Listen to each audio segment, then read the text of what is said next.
আমি প্রশ্ন করার সুযোগ করে দিয়েছি বলেই কিন্তু আপনারা আপনাদের আগ্রহ থেকে আমাকে প্রশ্নটা করেছেন যে আপু ভাইয়া এত ইলিশ মাছ কেনে আপনাকে তো সেভাবে রান্না করতে দেখি না, এগুলো আসলে কি করেন? খুব সুন্দর একটা প্রশ্ন করেছেন। যদিও কয়েকবারই বলেছি বা প্রতিবারই এরকম হয়, হয়তো অনেকে নতুন যুক্ত হয়েছেন তারা জানেন না।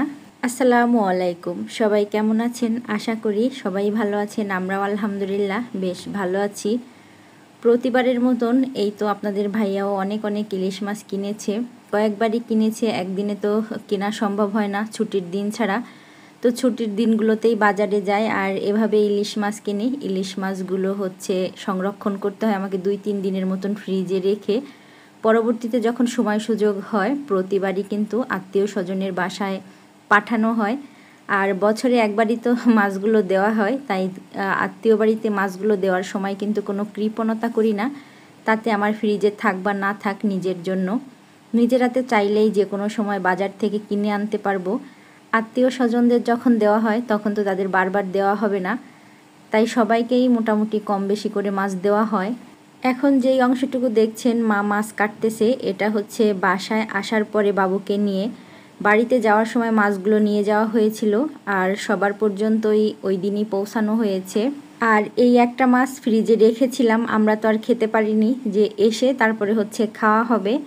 তাই আজকে মাও রয়েছে, ভাবলাম মাছটা কাটা হোক, আপনাদের ভাইয়াও আছে, ছুটির দিন সবাই একসঙ্গে মাছটা খাওয়া হবে। তাই এখানে মাছগুলো খুব সুন্দরভাবে মা কেটে নিচ্ছে। মা যতটা সুন্দরভাবে মাছগুলো কাটবে আমি ততটা সুন্দরভাবে কাটতে পারবো না। আর ইলিশ মাছ কিন্তু সবাই কাটতে পারে না, তবে ইলিশ মাছগুলো বরফ অবস্থাতে কাটলেই কিন্তু সব থেকে সুন্দর, দেখতেও ভালো লাগে আর কাটতেও আরাম হয়। মাছগুলো সবগুলো মাছই কিন্তু 1 কেজির উপরে ছিল। কয়েকটা মাছের ডিম হয়েছিল, ভেবেছিলাম এটাও হয়তো ডিম হবে, কিন্তু একদমই ডিম নেই। তো পরবর্তীতে যখন রান্না করা হবে বা ধোয়া হবে পরিষ্কার করে, তখন কিন্তু পেটের অংশগুলো বের করে নেওয়া হবে। এর মধ্যে মেটের যে অংশটা ওইটা কিন্তু থাকলে তরকারি কালো হয়ে যায়। আপনারা কিন্তু একটা শব্দ পাচ্ছেন, বাহিরে গুড়ি গুড়ি বৃষ্টি পড়তেছে। আজকের মাছগুলো যদিও কলকাতা করা হয়নি, কিন্তু পরবর্তীতে এই তো রান্না করার সময় 1-2 পিস কেটে দিয়েছি। পরিবারে কম মানুষ হলে কিন্তু অনেক সুযোগ সুবিধা আছে। মাকে কখনোই বাড়িতে যখন ইলিশ মাছ কাটে বা রান্না করে কলকাতা করতে দেখি না, কারণ এত দামি একটা মাছ কলকাতা করে না কাটলে কিন্তু বরকত হয় না।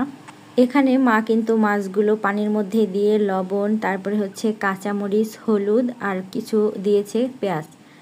এরপরে এই তো বলক উঠে এসেছে, একটু তেলও দিয়ে দিয়েছে। যখন মাছগুলো এরকম বলক উঠে যাবে তখন হালকা করে একটু নেড়ে দিতে হবে। এভাবে কেউ কখনো রান্না করে খেয়েছেন কি না অবশ্যই জানাবেন। তবে এভাবে একদিন আগে যদি জাল করে রাখা যায় সেই তরকারিটা খেতে বেশি ভালো লাগে। হারিয়ে যাওয়া সেই ইলিশের ঘ্রাণটা কিছুটা হলেও পাওয়া যাবে। ছোটবেলায় দেখতাম ইলিশ যখন রান্না করা হতো পাশের বাড়ি থেকে ঘ্রাণটা পাওয়া যেত, থালা বাসনে পর্যন্ত ঘ্রাণ লেগে থাকতো। আর এখনের মাছ এত বড় বড় ইলিশ মাছ, সেভাবে কিন্তু কোনো ঘ্রাণই নেই। ইলিশ মাছ সব থেকে দামি মাছ। দামি হলে কি হয়েছে, মানুষ খাওয়াটাকে এত বেশি প্রাধান্য দেয় যে সব থেকে বেশি এই মাছটাই খায় আর এই মাছটাই কেনা বেচা হয়, তাই তো ইলিশের দাম হয়তো বা কমে না। এখানে পেঁয়াজ, কাঁচামরিচ তেলের মধ্যে ভেজে লবণ হলুদ দিয়েছি, এরপরে দিয়েছি রসুন আর একটু হচ্ছে পেঁয়াজ একসঙ্গে ব্লেন্ড করা। এভাবে রান্না করে দেখবেন একবার হলেও। দামি একটা মাছের সঙ্গে মাত্র 10 টাকার সবজি শাপলা, তবে কেন যেন ইলিশের সঙ্গে শাপলার একটা সুসম্পর্ক আছে, দুইটার সঙ্গে দুইটা খুব ভালো যায়। আর আমি কিভাবে রান্না করি একটু খেয়াল করবেন। মাছগুলো তো পাশের চুলায় হচ্ছে, শাপলাগুলো মশলার মধ্যে ভালো করে কষিয়ে নিয়েছি। ভালো করে কষিয়ে বলতে খুব আবার বেশি সময় নেওয়া যাবে না, তাতে করে শাপলা একদম গলে যাবে। শাপলা যখন রান্না করা হয় তখন যদি একটু আস্ত আস্ত থাকে, মানে বেশি সিদ্ধ না হয়ে যায়, তখন খেতে ভালো লাগে। আর একদম বেশি গলে গেলে সেটা খেতে ভালো লাগে না।